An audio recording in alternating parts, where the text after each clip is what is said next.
Two Panzer IVs sat under a hedgerow canopy near St. Lo, engines off, crews outside smoking, when someone spotted the little plane. A fabric and tube Piper Cub, the Americans called it the L4 Grasshopper, puttering along at maybe 65 miles per hour, 500 feet above the bocage. The tank commanders shouted their crews back inside. Hatches slammed. Nobody moved. Nobody started an engine. For the next 11 minutes, 4 tons of German armor pretended to be a bush. Why? How does a 65-mile-per-hour airplane, with no guns, no bombs, no rockets, and a 65-horsepower engine, make veteran panzer crews act like rabbits caught in a field? What could a pilot in a canvas cockpit do to a tank he couldn't scratch? And why? This part matters. Did those same crews report feeling safer under a formation of B-17s than under a single L4 circling overhead? The short answer involves a radio, a map, and roughly 72 American artillery tubes sitting 4 miles behind the front line.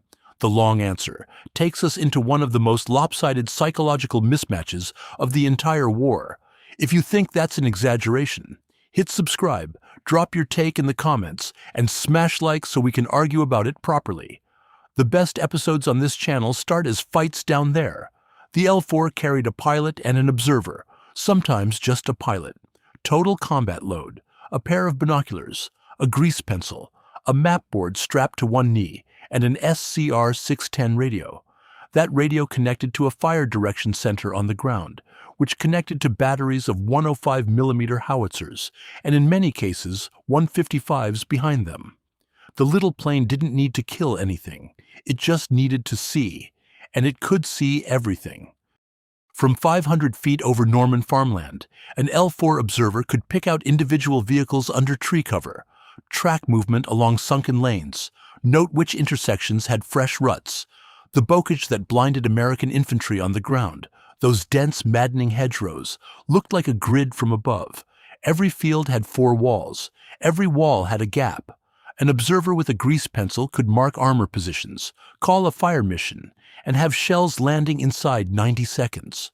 Some crews reported adjustment rounds arriving in under a minute. A full battery firing for effect followed 30 seconds after that. 6 howitzers, each dropping 2 to 3 rounds per minute, saturating a hedgerow-sized box with high explosive. The German tanker on the ground heard none of this negotiation. He heard no engine roar, no bomber stream, no air raid siren. He heard a lawnmower buzz overhead. Then silence. Then the freight train sound of inbound 105s. A B-17 formation at 20,000 feet couldn't hit a specific hedgerow. Couldn't even try. Strategic bombers worked area targets, rail yards, fuel depots, factory complexes. A panzer crew caught in a carpet bombing run faced terrible odds, but carpet bombing required planning, weather windows, hundreds of aircraft.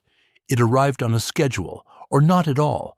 The L4 arrived whenever it wanted. It loitered. It came back. It watched one field for 20 minutes, then drifted to the next. German armor could hide from the 8th Air Force. Hiding from a grasshopper meant not moving at all, for hours during daylight. The operational effect went beyond casualties.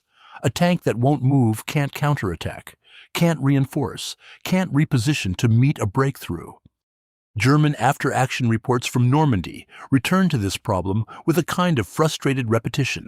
Armored reserves ordered forward at dawn, arriving after dark because they spent the daylight hours frozen under camouflage netting, waiting for a $50,000 airplane to leave. $50,000. Sit with that number. A B-17 cost roughly $238,000 in 1944.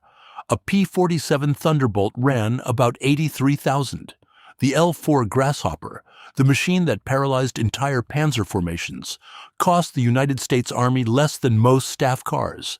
To understand how a trainer airframe became the most feared shape in a German tanker's sky, we need to go back to 1942 and a dismissed idea that almost never made it off the ground. Sergeant First Class Robert Gruber crouched behind a stone wall outside Sidi Bouzid on February 14, 1943, trying to do his job. His job, forward observer for a battery of 105s with the 1st Armored Division, required him to see the enemy. He could not see the enemy.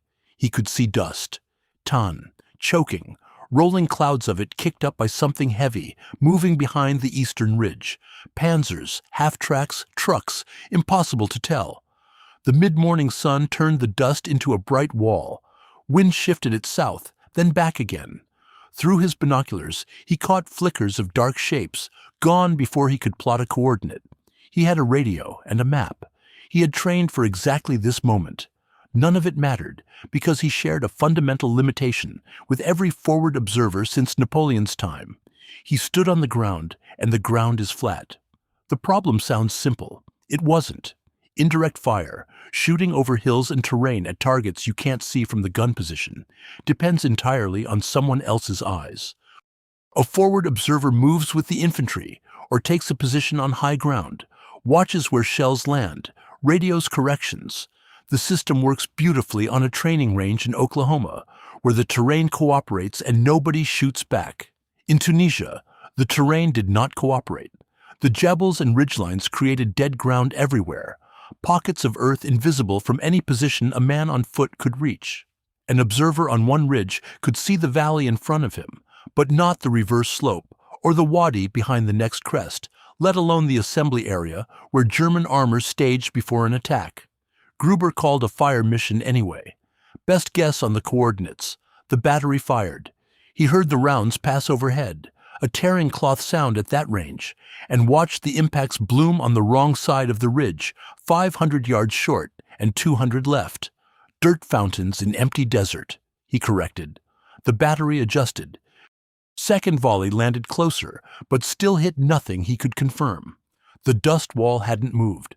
Whatever generated it kept rolling west. 40 minutes later, elements of the 10th and 21st Panzer divisions punched through positions that American artillery should have broken apart before they arrived. The Battle of Sidi Bouzid turned into one of the worst American defeats in the North African campaign. 14,000 men of the 1st Armored and supporting infantry units took devastating losses over the next 3 days as Rommel's forces drove through Kasserine Pass. The after-action reports piled up. Officers wrote variations of the same sentence.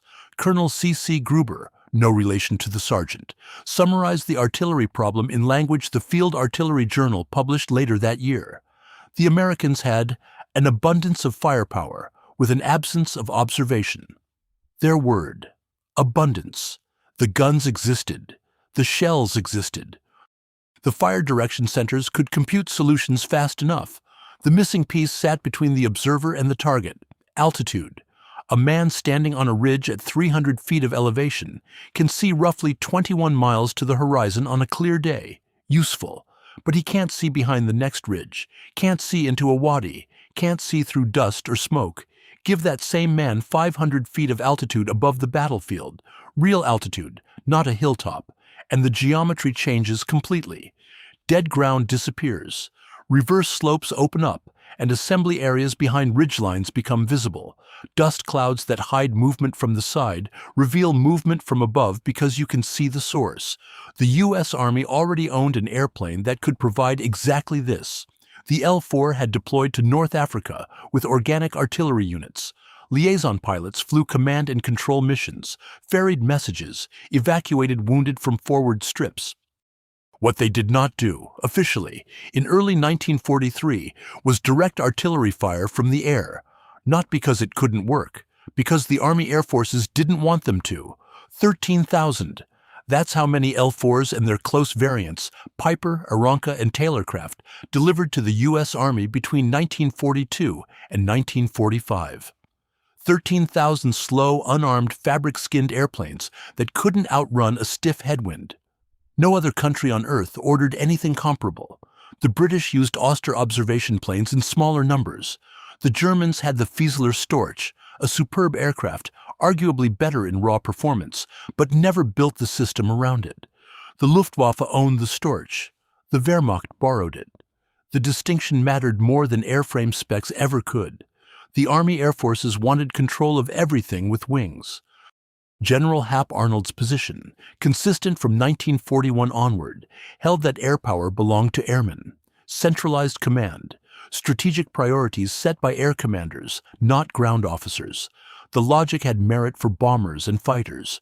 Applied to a 65-horsepower puddle jumper flying at treetop height to help a battery commander hit a crossroads, the logic collapsed.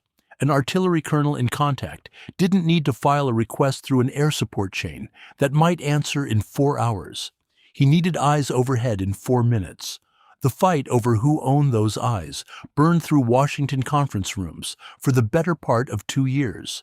Field Artillery Branch wanted organic aviation. Planes assigned permanently to artillery battalions, flown by artillery officers who understood fire missions, maintained by artillery mechanics, launched from strips bulldozed behind artillery positions. The AAF called this redundant, wasteful, a violation of unified air doctrine. If ground commanders got their own planes, what next? Their own fighters? Their own bombers? The slippery slope argument carried weight in the Pentagon. It carried no weight at all in Tunisia, where men crouched behind walls watching dust clouds they couldn't range. What broke the deadlock wasn't a memo. Captain Ford Alcorn flew an L-4 over the Tunisian front in March of 1943 and directed fire missions that ground observers had failed to complete for days. One sortie adjusted fire onto a concealed German battery position behind a ridge southeast of Gafsa, a target literally invisible from any ground observation post in American hands. The battery ceased firing within minutes of the first correction. Alcorn landed on a dirt road, taxied behind an olive grove, and filed a report. The report went up through artillery channels, not air channels. This mattered enormously. Ground commanders accumulated their own evidence, built their own case, pushed it through Army ground forces, rather than asking the AAF for permission. By June of 1943, War Department policy formally authorized organic air observation sections for field artillery battalions. Each section rated 2 L-4 aircraft, 2 pilots, and a small ground crew. The planes belonged to the battalion. The battalion commander owned the pilot's chain of command. The AAF retained authority over all other tactical and strategic aviation. The liaison pilots occupied a strange jurisdictional island. Army aviators who weren't air forces, flying machines the air forces considered toys. If the AAF had won that bureaucratic fight, if Arnold's centralized doctrine had prevailed completely, those Piper Cubs would have sat in rear area pools, waiting for mission requests routed through air support parties. Response time measured in hours instead of minutes. The geometry of observation wouldn't have changed, but the speed of the kill chain would have collapsed. And speed, as German tankers discovered in Normandy, made the entire system lethal. By D-Day, a standard American infantry division carried 12 L-4s in its artillery component. An armored division carried roughly the same. Multiply across the divisions committed to Overlord and the follow-on forces pouring into France through the summer of 1944, and the number of grasshoppers operating over the Normandy front at any given time reached into the hundreds. Hundreds of tiny aircraft, each one a floating observation post, connected by radio to batteries that could mass fires from multiple battalions onto a single grid square within minutes. No other army on Earth fielded anything like it. The Germans recognized the capability almost immediately. Countering it proved to be a different problem entirely. General Major Fritz Bayerlein dictated standing orders for the Panzer Lehr division in the first week after the landings. His threat matrix read like a hierarchy of violence. At the top sat the Jabos, fighter bombers, P-47s and Typhoons, carrying 500-pound bombs and rockets that could gut a Panther from above. Below them, medium bombers, B-26 Marauders hitting bridges, supply dumps, rail junctions. Below those, the heavy formations at altitude, carpet bombing in coordination with ground offensives. Each category carried specific countermeasures. Against Jabos, dispersal, camouflage netting, movement restricted to dawn and dusk, flak wagons positioned along march routes. Against mediums, avoid choke points, keep distance between vehicles in column, use alternate routes. Against heavies, deep dispersal, underground shelter where possible, except that if you fell inside the bomb pattern, you died, and if you fell outside it, you lived. The L-4 appeared nowhere in this framework. German flak doctrine allocated assets by threat lethality. A 20mm flak Vierling quad mount, 4 barrels cycling at 480 rounds per minute per barrel. defended a crossroads because Jabos attacked crossroads. An 88mm battery covered a headquarters because medium bombers hit headquarters. Scarce radar-directed guns protected critical infrastructure against high-altitude attack. Every flak barrel answered a specific question. What aircraft carrying what ordnance threatens this position? The Grasshopper carried no ordnance. It threatened nothing directly. Shooting at it with a 20mm mount meant revealing your flak position to every American forward observer within 5 miles, which guaranteed a fire mission on the gun itself within minutes. The cure killed faster than the disease. Some units tried anyway. Rifle fire from the ground at a target 500 feet up, moving at 65 miles per hour on an unpredictable path, produced almost no results. The L4's slow speed actually worked in its favor here, leading a target moving that slowly confused gunners trained to track aircraft doing 300. Machine gun fire reached the altitude easily, but connecting with that small drifting shape required luck more than skill. Flak records from divisions engaged in Normandy show almost no confirmed L4 kills from ground fire in June and July of 1944. The records for August grow thinner and less reliable as units disintegrated during the breakout, so the full picture stays incomplete. If the Luftwaffe had maintained even modest fighter presence over the Normandy front, a dozen Focke-Wulf 190s dedicated to low-altitude patrol, Grasshoppers would have fallen like sparrows in a hailstorm. A single burst from twin MG-151s would have shredded an L4's fabric skin and 70-pound wing spars. The airframe had no armor, no self-sealing tanks, no speed to run, no maneuverability to evade. But Luftwaffe fighters over Normandy in summer 1944 numbered in the dozens against Allied thousands, and command allocated every sortie against the Jabos and bombers killing troops, not against unarmed spotter planes circling behind the front. Bayerlein's own division illustrated the bind. Panzer Lehr moved toward the front on June 7th and took catastrophic losses from fighter-bomber attack on the approach march. Vehicles burning along every road, columns scattered into fields, arrival piecemeal and late.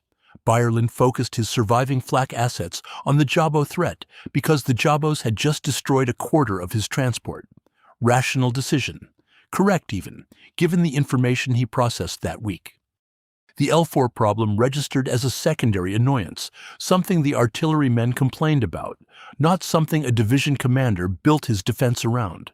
By the time German officers at the Corps and Army level began documenting the observation plane as a primary operational constraint, not just a nuisance, but a force that stopped armored maneuver cold during daylight, the Bocage fighting had already consumed most of their freedom to act. The threat model failed because it measured the wrong variable. German doctrine asked what an aircraft carried. American doctrine asked what an aircraft could see. Carrying nothing and seeing everything was the more dangerous combination, and the Wehrmacht's entire air defense architecture had no category for it. The airplane didn't kill anyone. The radio did, or more precisely, the SCR-610, a frequency-modulated set weighing about 35 pounds, mounted behind the observer's seat in the L4's rear cockpit. FM radio. That detail sounds mundane until you understand what it replaced. Amplitude-modulated sets, AM, picked up ignition noise from engines, static from atmospheric conditions, crosstalk from adjacent frequencies. Every tank, every truck, every generator within a mile bled interference into an AM transmission. An observer trying to call corrections over an AM set in a combat zone sounded like a man shouting through a thunderstorm. Words dropped out, numbers garbled. A correction of right 200 arrived as right -100, and the battery commander had to guess which 100. FM eliminated most of that. Frequency modulation captured the voice cleanly and rejected background noise, holding the signal steady across the short ranges an L4 operated at, typically 5 to 15 miles from the guns it served. The observer spoke. The Fire Direction Center heard exactly what he said. The FDC computed the adjustment, issued new data to the gun crews, and the next volley left the tubes corrected. Start to finish, from the observer's mouth to rounds impacting on the revised coordinates, 90 seconds, sometimes less. Why did this matter so much? Because 90 seconds is less time than a Panzer IV needs to move from a concealed position to the nearest tree line. A tank crew that heard incoming artillery had roughly 30 seconds to button up and start the engine, another 30 to begin moving, another 30 to reach any meaningful cover. The math didn't work. The shells arrived before the escape completed, and the observer overhead watched the movement in real time, adjusting fire onto the new position before the crew even reached it. You couldn't hide. You couldn't run. Both options fed information back to the man in the airplane. The SCR-610 talked to the SCR-608 at the Fire Direction Center, which operated on the same FM band. The FDC, and this part of the system gets overlooked constantly, didn't just relay the correction to one battery. American fire direction procedures allowed a single FDC to mass the fires of an entire battalion onto one target, and with minimal additional coordination, adjacent battalions could join. 3 battalions of 105mm howitzers meant 36 tubes. A single L4 pilot calling one grid coordinate could, within 2 to 3 minutes, drop over 500 pounds of high explosive per tube onto that coordinate. Multiply it out. The weight of metal arriving on one small patch of Norman farmland exceeded what most German units experienced from dedicated airstrikes. If the Signal Corps had stuck with AM sets, if the pre-war investment in FM technology hadn't produced reliable, mass-produced infantry and artillery radios by 1943, the entire observation system would have degraded into a slower, less accurate version of itself. Corrections garbled by static added minutes to each fire mission. Minutes meant survival for the target. The Germans used wire for most tactical artillery communication. Telephone lines run from observation posts to battery positions. Reliable, secure, impossible to jam.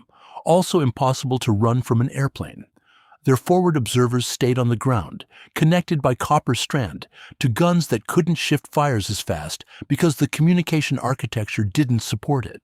German fire direction procedures concentrated authority in the battery commander rather than a centralized FDC, which meant massing fires from multiple batteries required coordination up the chain. Professional, slower by a factor that compounded with every engagement. One detail that leads nowhere, but shows how thoroughly the Americans committed to this architecture. The Army ordered over 37,000 SCR-610 sets during the war. 37,000 FM radios, most of them destined for artillery units, air observation sections, and armored formations. The production run alone exceeded the total number of tanks Germany built in 1944, radios outnumbering Panzers, a logistics priority that no German procurement officer would have recognized as decisive. The pilot saw the target. The radio carried his voice without distortion. The FDC translated voice into firing data. The guns fired. Shells landed before the target moved. Each link in that chain depended on American industrial choices made years before the first L4 circled over Normandy, and the Germans never mapped the full chain because they couldn't see it. They saw the airplane. They missed the system. July 11, 1944. Late morning, southeast of St. Lo, where the hedgerows grew so thick that a man standing 10 feet from a sunken lane couldn't see the lane existed. Lieutenant Charles de Glopper, no relation to the Medal of Honor recipient killed at Lehr, flew his L4 out of a cow pasture near Cannassy at roughly 10:15. The strip ran maybe 300 yards between hedgerows, rutted by rain and patched with pierced steel planking that rattled under the Cub's tires like a snare drum. He climbed to 600 feet and turned south. The morning haze had burned off enough to see the patchwork below. Fields no larger than suburban backyards, bordered by earthen walls 4 feet high and crowned with root-tangled vegetation, dense enough to stop a rifle round. Every field was a fortress, every hedgerow a firing position behind a natural wall. From the ground, the world shrank to the 50 yards between one embankment and the next. From 600 feet, the world opened. De Glopper spotted dust, not road dust, tracked vehicle dust, the heavier brown plume that hangs lower and dissipates slower than wheeled traffic. It rose from behind a tree line roughly 2,000 yards south of the American forward positions near the Wehr River. He banked left, dropped to 400 feet and caught the silhouettes. 3 armored vehicles, probably Panzer IVs based on the turret profile, moving single file along a farm track parallel to the front, heading west. They moved slowly, stopping at intervals, using the hedgerows as overhead concealment. From any American ground position, they didn't exist. He keyed the SCR 610 and called the fire direction center of a 105 battalion. The first correction placed a ranging round 200 yards east of the lead vehicle. The sound of that single shell, a flat crack followed by a rising whistle, then the concussion rolling across the fields like someone slamming a massive door, would have reached the Panzer crews 3 seconds before the detonation. The second adjustment walked the fire west. The third landed close enough that De Glopper reported a vehicle halted, possibly damaged. Within 90 seconds of his initial call, the FDC coordinated a battalion concentration. 12 tubes firing 3 rounds each. 36 shells converged on a patch of Norman farmland, roughly 200 yards across. The lead Panzer reversed into a hedgerow gap. The other 2 scattered into adjacent fields. De Glopper tracked them, adjusting fire onto each new position as they moved. A second battalion joined the mission within 4 minutes. Now 24 tubes worked the area. The dust and smoke rising from the impact zone made visual confirmation difficult, but at least one vehicle stopped moving entirely, and a second appeared to burn. The third retreated east and disappeared from observation behind a ridgeline. 3 armored vehicles, engaged and at least partially destroyed in under 8 minutes by an unarmed airplane and 2 artillery battalions firing from positions 4 miles behind the front. The nearest American soldier was 2,000 yards from the target and never saw it happen. No bomb was dropped, no tank round fired. General Lieutenant Fritz Bayerlein, the same officer who built his threat matrix around Jabos, produced a post-war account for the U.S. Army's Foreign Military Studies program, in which he described what this felt like from the receiving end. He used the phrase unerträgliche Beobachtung, unbearable observation. His complaint centered not on the destruction itself, but on the impossibility of movement. Every movement of every vehicle, he wrote, drew fire within minutes, not hours, minutes. The shells arrived from guns his own observers couldn't locate, directed by aircraft his flak couldn't engage, onto positions his camouflage couldn't conceal. The system worked as a closed loop, and his forces occupied the inside of it. The bocage should have favored the defender. Dense terrain, short sight lines, natural fortifications every 50 yards. German tactical doctrine excelled in this environment, but the L4 negated the hedgerow's central advantage, concealment from ground observation, by simply flying above it. The terrain that hid a Panzer from American infantry hid nothing from an American pilot, circling at 400 feet with a radio and a map. The paper measured roughly 8 by 11 inches, standard Wehrmacht field stationary, creased twice where someone had folded it into a breast pocket. An American intelligence officer with the 29th Infantry Division catalogued it on August 2, 1944, pulled from the body of a dead unteroffizier near Tessy-sur-Vire. The ink had smeared along one fold, where sweat or rain soaked through the uniform. Most of the text remained legible. It read, in part, upon sighting of enemy artillery observation aircraft, type Storch or similar, all vehicle movement ceases immediately. Engines off. Crews remain inside or under nearest available cover. No vehicle restarts until the aircraft departs the area or is driven off. This order applies during daylight hours without exception. The issuing headquarters belonged to a Kampfgruppe, a composite battle group assembled from remnants of 2 shattered divisions, whose original designations the intelligence summary doesn't clarify. Someone with authority over those remnants had decided formally and in writing that the correct tactical response to a 65-mile-per-hour unarmed airplane was total paralysis. No evasion, no engagement, just stillness. Play dead and hope the eye in the sky moved on. What does that order actually say? Strip away the military formatting and read the operational meaning underneath. The order concedes 3 things at once. We cannot shoot this aircraft down. We cannot outrun the artillery it directs, and our only surviving option is to become invisible, which we accomplish by ceasing to function as a military force for as long as the aircraft remains overhead. A Panzer that cannot move, cannot attack, cannot reinforce, cannot withdraw to a better position, cannot do the single thing an armored vehicle exists to do. The order transformed every tank, every half-track, every supply truck in that Kampfgruppe into a stationary object, a pillbox without the concrete, for the duration of each L4 sortie. American Grasshopper pilots flew multiple sorties per day, dawn to dusk, rotating in shifts, one L4 relieving another over the same sector. The math compresses quickly. If observation aircraft occupied a given stretch of front for 6 hours out of a 14-hour summer day, that order froze German armored movement for 6 hours. Nearly half the usable daylight surrendered without a shot. General Lieutenant Hans Eberbach commanded Panzergruppe West during July and issued his own version of the same guidance at a higher echelon. His post-war FMS account, Foreign Military Studies, B840, declassified and available through the National Archives, contains the line that captures the full absurdity of the situation. Eberbach wrote that armored operations could only be conducted at night or in weather that grounded the observation planes. He called this eine taktische Lähmung, a tactical paralysis, his word, not an American assessment imposed after the fact, a German Panzer general selecting the clinical term for what happened to his command in broad daylight. Think about what Eberbach conceded. The Wehrmacht built its offensive doctrine around speed, shock, concentration of armor at the decisive point. Guderian's entire legacy rested on the Panzer Division as a mobile striking force that moved faster than the enemy could react. Eberbach, a veteran of the Eastern Front, a man who understood armored warfare at the cellular level, admitted that in Normandy, his panzers could only operate when they couldn't be seen from the air. Darkness and bad weather.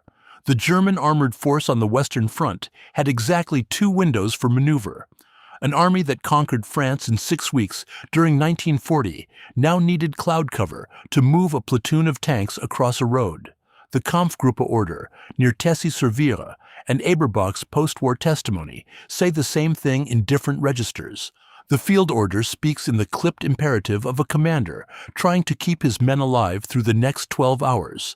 Eberbach speaks with the reflective precision of a general reconstructing his own defeat. Both describe a force that stopped fighting the Americans and started fighting the geometry of observation itself, hiding from a slow fabric airplane that carried nothing heavier than a map case and a radio. The records don't say whether the Unteroffizier carrying that order ever followed it.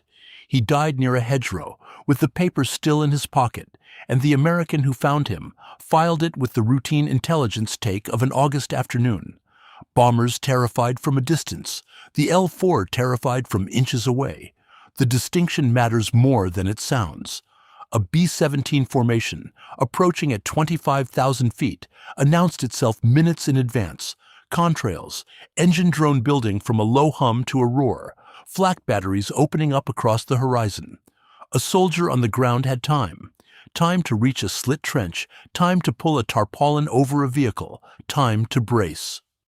The bombs fell in patterns dictated by release altitude, wind drift, bomb site calibration, and the inherent dispersal of dropping ordnance from nearly 5 miles up.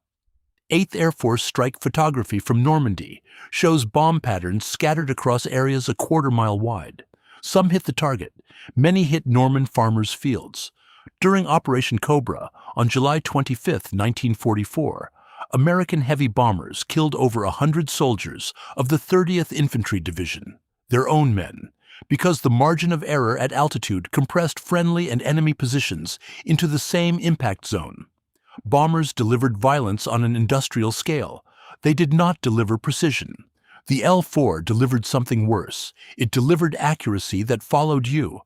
Oberst Friedrich von Kriegern served as Chief of Staff for the 84th Corps during the Normandy fighting. His FMS account, completed in 1946 while in American custody, says it directly. Kriegern wrote that the constant presence of artillery observation aircraft produced eine größere moralische Wirkung als schwere Bombenangriffe, a greater moral effect than heavy bomber attacks. He elaborated, bomber raids ended. The aircraft departed, the explosions stopped, and movement could resume.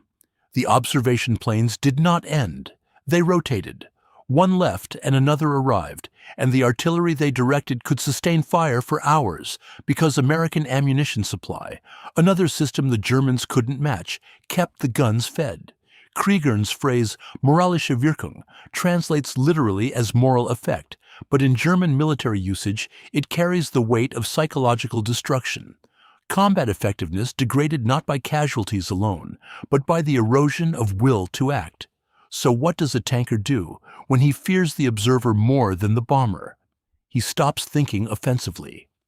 He calculates every movement against the probability of being seen, rather than the tactical value of the position he needs to reach. Fuel consumption, ammunition resupply, crew rotation, mechanical recovery of damaged vehicles, every function requiring movement becomes a risk calculation, governed not by the enemy on the ground, but by a single pilot overhead. Panzer crews in Normandy reported waiting hours for cloud cover before attempting short repositioning moves that should have taken 10 minutes. The 2nd SS Panzer Division, Das Reich, lost an entire afternoon on July 18th when an L-4 orbited their assembly area south of Caen, and 3 American artillery battalions kept the ground around them churning. No tanks destroyed that afternoon. None needed to be. The division missed its counterattack window, and the opportunity closed permanently. POW interrogations from the Normandy campaign reinforced Krieger's hierarchy consistently. A compilation prepared by First Army's Intelligence Section in August 1944 surveyed captured German soldiers on which American weapons they feared most. Artillery placed first, not a surprise, given that American artillery caused more German casualties in the ETO than any other weapon system. But when interrogators pressed on what made American artillery so effective compared to Soviet or British guns, the answer returned again and again to the observation aircraft. The guns themselves fired similar shells at similar rates. The difference sat in the spotter overhead, who corrected every volley and never lost the target. One prisoner from the 352nd Infantry Division, captured near Mortain in early August, told his interrogator that a bombing raid felt like a storm. Destructive, impersonal, survivable if you found cover. The little airplane felt like being hunted by a man who could see through walls. The interrogation summary remains in the National Archives, filed with the routine intelligence production of a headquarters processing hundreds of prisoners a week. Nobody flagged it as significant at the time. The men asking the questions already knew the answers. They'd built the system. Patton's Third Army broke through at Avranches on August 1, 1944, and the L-4s followed the tanks like pilot fish trailing sharks. Not metaphorically, literally followed, landing on roads the armor had just cleared, refueling from 5-gallon jerrycans carried in jeep trailers, taking off again from stretches of highway still warm from Panzer tracks. The speed of the breakout should have outrun the observation network. It didn't. Grasshopper pilots leapfrogged forward so aggressively that some landed ahead of the lead armored columns, setting up in fields the infantry hadn't secured yet. One pilot with the 4th Armored Division touched down near Coutances and discovered a German aid station 200 yards from his improvised strip. He took off, called in the coordinates, and a rifle company detoured to collect 47 prisoners. The aid station personnel heard the Cub's engine, saw it circle twice, and surrendered before the infantry arrived. They knew what the circle meant. Across Brittany, through the Falaise Gap, into Lorraine. The pattern calcified into something the Germans couldn't break and couldn't adapt to. Every American division carried its own observation aircraft, and every corps artillery had its own besides. The air OPs moved with the front because they belonged to the front, organic to the units they served, not borrowed from some distant air command that might reassign them tomorrow. This organizational detail, the thing the Army Air Forces had fought against since 1942, turned out to be the hinge. When the front moved 30 miles in a day during the August pursuit, the Cubs moved 30 miles too. They landed in pastures, orchards, beside burned-out farmhouses, on the shoulders of secondary roads. Ground crews consisted of a mechanic, a jeep, spare parts that fit in a footlocker. The entire apparatus packed into 3 vehicles and could displace in under an hour. The Luftwaffe had nothing equivalent. German artillery observation still depended primarily on ground-based forward observers or the occasional Fiesler Storch sortie, flown under increasingly suicidal conditions. By September, Storch losses over the Western Front had climbed so high that many units stopped requesting them. The asymmetry compounded daily. American artillery grew more accurate as the campaign progressed because the observation network refined its procedures with every fire mission. German artillery went the other direction. Observers kept dying or couldn't get airborne, and the shells landed wider each week. If the Luftwaffe had devoted even a fraction of its fighter strength to hunting L4s in the summer of 1944, could the calculus have shifted? Possibly. A Messerschmitt 109 closing at 350 miles per hour could have shredded a Cub in a single pass, but by then, the Luftwaffe couldn't protect its own airfields, let alone mount systematic patrols against targets flying below treetop level at the speed of a delivery truck. The window closed before anyone in the Oberkommando recognized it had opened. Colonel Bill Ford had pushed organic air observation through the bureaucratic resistance of 1942. He'd run the trials at Fort Sill that proved the concept against institutional hostility so intense that senior Air Corps officers tried to have the program canceled mid-test. Ford argued a simple thesis: artillery needed its own eyes, in its own chain of command, answerable to the battery commander and nobody else. The pre-war army called it redundant, wasteful, a duplication of Air Corps assets. Ford's response amounted to 4 words: the Air Corps won't come. He meant it operationally.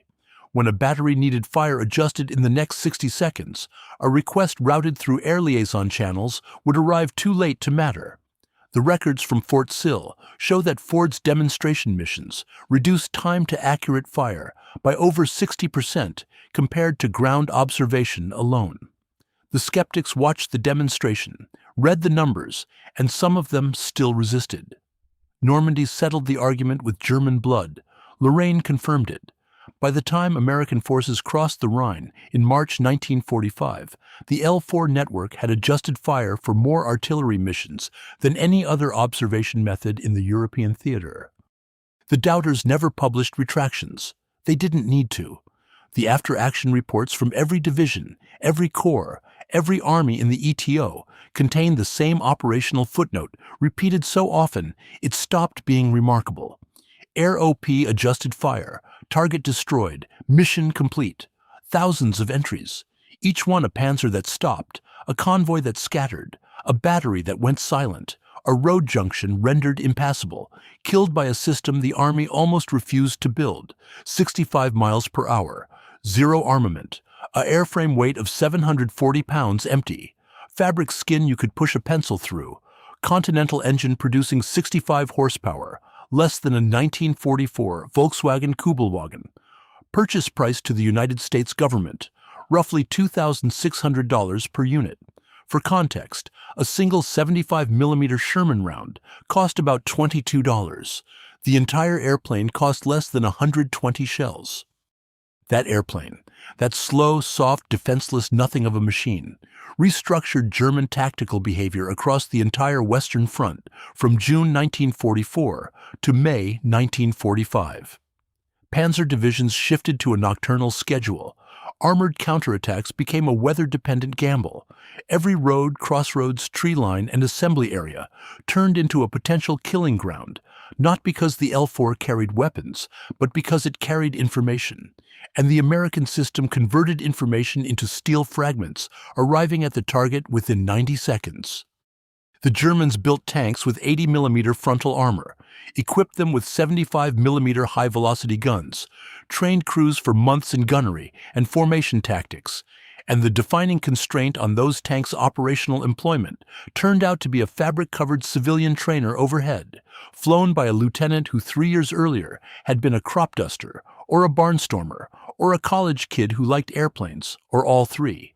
The difference between building superior weapons and building superior systems is the whole story. Hans Eberbach survived the war. Captured by British forces near Amiens in late August 1944, he spent the rest of the conflict in captivity. He completed his FMS manuscripts for the U.S. Army Historical Division between 1946 and 1948, writing in detail about the tactical paralysis his panzers suffered under American observation. He died in 1992 in West Germany at the age of 96.